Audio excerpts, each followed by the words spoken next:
iron maidens, thumbscrews, and devices designed to crush, pierce, and mutilate human bodies without causing immediate death. Medieval torture instruments weren't random tools of cruelty, they were engineered through centuries of experience to maximize pain while maintaining victim consciousness.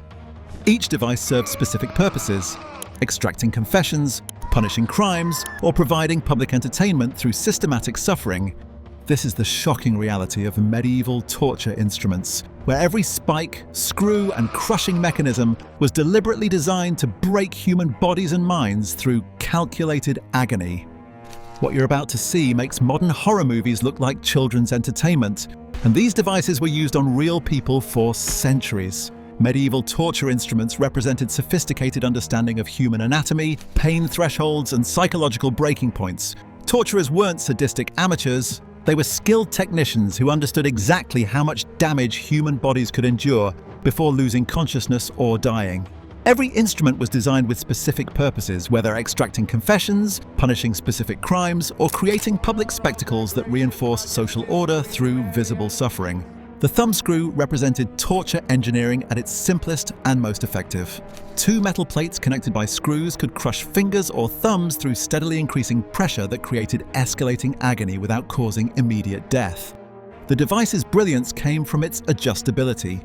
Torturers could calibrate pressure precisely, creating pain levels from uncomfortable to unbearable while maintaining victim consciousness throughout interrogation sessions. Thumbscrew application followed systematic procedures where torturers would demonstrate the device's function, place it on victims' fingers, then slowly tighten while asking questions.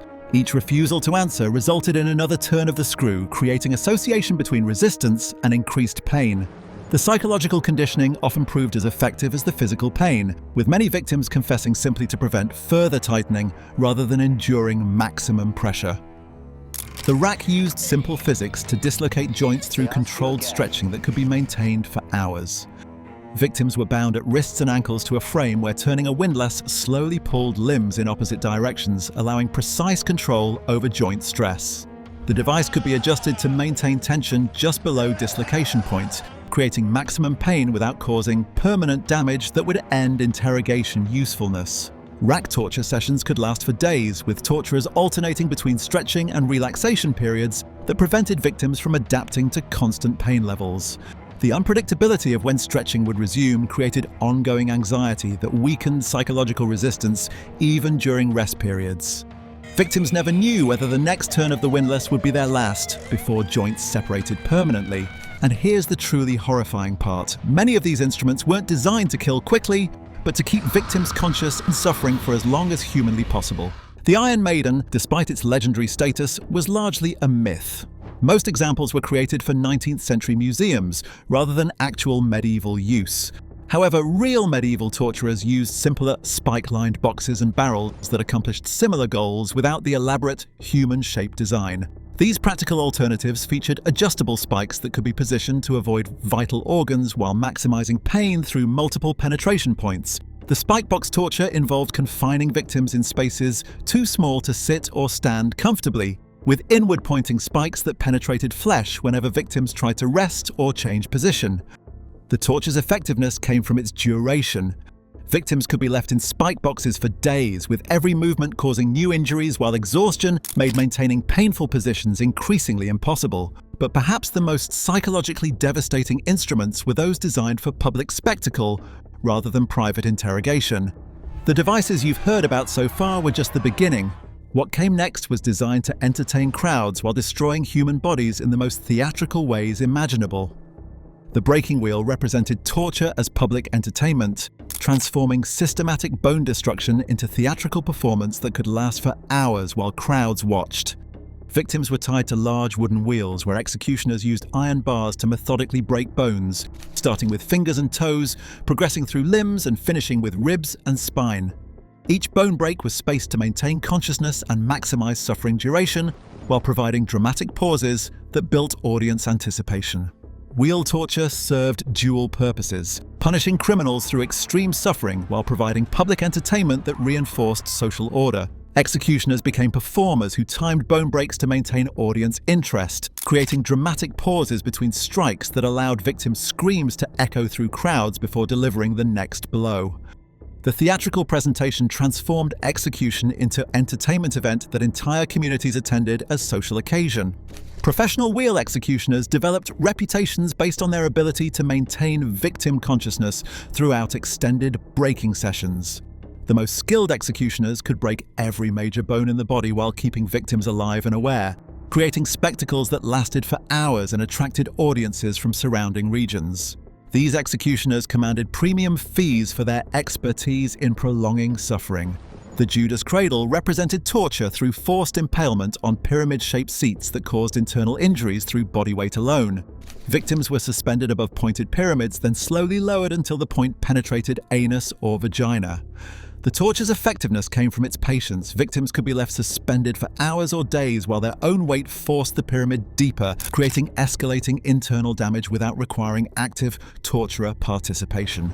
Cradle positioning allowed torturers to control penetration depth and speed by adjusting suspension height and victim positioning.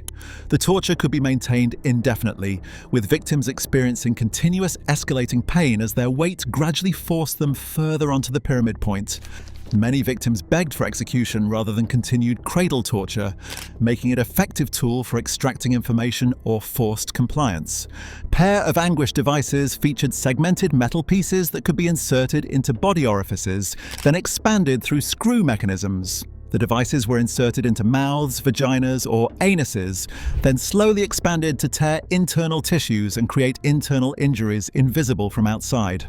The torture's privacy made it valuable for interrogations where visible damage needed to be minimized or when victims needed to appear unmarked after confession extraction. The expansion mechanism allowed precise control over internal damage severity, from uncomfortable stretching to tissue tearing that caused permanent internal injuries. Torturers could calibrate expansion based on victim resistance levels, using threat of increased expansion to encourage cooperation. The device's effectiveness came from victims' inability to see or understand the extent of internal damage being inflicted, creating fear that often proved more effective than the actual physical pain.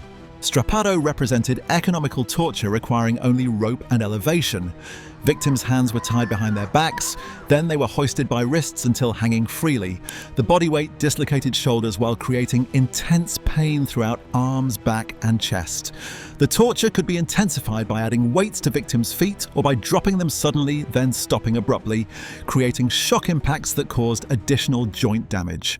Breast rippers specifically targeted women, using clawed metal instruments heated until red hot, then applied to breasts. The devices could tear flesh through pulling action or cause severe burns through heat application, serving dual purposes of inflicting intense pain while destroying femininity and marking women permanently as criminals. The gender-specific nature reflected medieval attitudes toward female criminality, with breast torture reserved for crimes considered particularly feminine: adultery, abortion, blasphemy, or heresy. The process involved heating breast ripper claws until they glowed red, then applying them to breast tissue where they would sear flesh before being used to tear tissue away from the chest wall. The combination of burning and tearing created compound injuries that caused both immediate agony and long-term disfigurement. Women who survived breast ripper torture carried permanent scars that identified them as criminals and served as ongoing punishment through social stigma and physical reminder of their torture. Tongue tearers used metal pincers to grip tongues, then either tore them out completely or mutilated them through cutting or burning. The torture was reserved primarily for blasphemy and false testimony, with the punishment matching the crime through destroying the offending body part. Tongue removal created permanent disability that served as visible warning while eliminating victims' ability to spread heretical ideas or provide false statements in future. The tongue-tearing process involved using specialized pincers with serrated edges that could grip the tongue securely without slipping.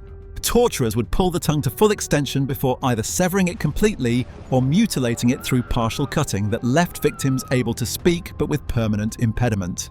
The choice between complete removal and mutilation depended on desired outcome, whether eliminating speech entirely or creating permanent speaking difficulty that served as ongoing reminder of punishment. Head crushers compressed skulls through screw mechanisms that created escalating pressure against temples and cranium. The torture started with intense headaches before progressing to tooth shattering, eye socket damage, and eventually skull fracture if continued. Most victims confessed long before skull fracture stage, making head crushers effective interrogation tools that rarely needed to cause fatal injuries while maintaining threat of ultimate consequences. Saw torture represented extreme public punishment, where victims were suspended upside down and sawed vertically through the body's centerline. The inverted position maintained consciousness by ensuring blood flow to brain even as the saw cut through lower body. Victims often remained conscious until the saw reached the abdomen, creating extended suffering that provided prolonged public spectacle and demonstrated ultimate state power over condemned criminals. Crocodile shears featured metal jaws lined with teeth, designed specifically for penis mutilation and removal. The torture was reserved for attempted regicide, with the punishment symbolically matching the crime through destroying masculine power. Heated crocodile shears created a combination of crushing, tearing, and burning that caused intense localized pain while ensuring victims' eventual death through infection, even if initial torture didn't prove immediately fatal. The cat's paw consisted of metal rakes that tore flesh from bones through repeated scraping action. Torturers would rake the instrument across victims' backs, chests, or limbs, removing skin and muscle in strips that left bones exposed. The torture created horrible disfigurement while causing pain that intensified over time as wounds became infected and exposed nerve endings remained sensitive to any contact or movement. Spanish tickler devices used metal claws to rake flesh, with torturers selecting locations based on desired effects. Facial mutilation for crimes of vanity, hand destruction for theft, genital mutilation for sexual crimes. The punishment matched crime through symbolic destruction of offending body parts, creating permanent, visible reminders of criminal acts while inflicting pain that served as deterrent to others. Ducking stools represented water torture that doubled as public entertainment and social control mechanism. Victims, usually women accused of nagging, gossiping, or other social transgressions, were strapped to chairs then repeatedly dunked underwater. The torture created drowning sensations and fear without usually causing death, making it repeatable punishment that could be applied multiple times for ongoing social control of women who violated community norms. Lead sprinkler represented horrific torture where molten lead was poured onto victims through perforated containers. The sprinkler design created multiple small burns rather than single large injury, distributing damage across wider areas while causing intense aggregate pain. Molten lead burns penetrated deeply and often proved fatal through infection even when initial torture didn't kill directly, making lead sprinkler torture effectively a slow execution method. Catherine wheel torture involved breaking victims' bones, then weaving their broken limbs through wagon wheel spokes before displaying the wheel publicly. The initial breaking was agonizing, but the post-breaking display created ongoing suffering as broken bones ground against each other with every wheel movement or wind-caused rotation. Victims could survive for days on displayed wheels, providing extended public spectacle that reinforced punishment's severity while serving as warning to potential criminals. The effectiveness of medieval torture instruments came not from random cruelty, but from systematic design that reflected accumulated knowledge about human anatomy, pain psychology, and social control mechanisms. Each device represented refined understanding of how to maximize suffering while achieving specific goals: confession extraction, crime punishment, social control, or public entertainment through spectacular displays of state power. But there's one final category of torture that went beyond pain. These instruments turned human suffering into the most popular form of public entertainment across medieval Europe. Modern analysis reveals that medieval torture instruments weren't products of barbaric ignorance, but rather sophisticated technologies that reflected advanced understanding of human physiology and psychology. The device's engineering revealed knowledge of pressure points, joint mechanics, pain thresholds, and psychological breaking points that allowed precise calibration of suffering to achieve desired outcomes without causing premature death that would end interrogation or entertainment value. The systematic nature of medieval torture reflected broader social acceptance of pain as a legitimate tool for truth extraction and social control. Legal frameworks legitimized torture through procedural rules that specified which crimes justified torture, what methods could be used, and how confessions should be recorded. Religious authorities provided theological justifications that transformed systematic violence into morally acceptable practice endorsed by church and state. Documentation of torture instruments in contemporary manuals and legal codes demonstrates that medieval society didn't hide torture as shameful secret, but rather codified it as standard practice, worthy of careful recording and transmission to future generations. The detailed records reveal how torture knowledge accumulated and improved through generations of practitioners who refined techniques based on experience and shared innovations across regions. Torture training for executioners and interrogators involved apprenticeships where experienced practitioners taught anatomy, psychology, and technique application to ensure consistent results. Professional torturers understood that their effectiveness depended on knowledge and skill rather than random violence, making torture a specialized craft that required years of training to master properly. The legacy of medieval torture instruments extended beyond medieval period, with many devices and techniques continuing through early modern era and some persisting into the 20th century. The instrument's effectiveness ensured their survival long after medieval period ended, with systematic torture remaining standard practice in many regions until relatively recent times when international human rights frameworks finally prohibited torture as criminal act, rather than legitimate state practice. Your modern understanding of torture through movies and television completely misses the calculated sophistication of medieval instruments designed through centuries of refinement to achieve specific purposes through precise application of pain. Real medieval torture represented systematic technology rather than random cruelty, with each device engineered to maximize effectiveness while maintaining victim consciousness and preventing premature death that would end the torture's utility for confession, extraction, or public entertainment purposes. Medieval torture instruments weren't random tools of cruelty.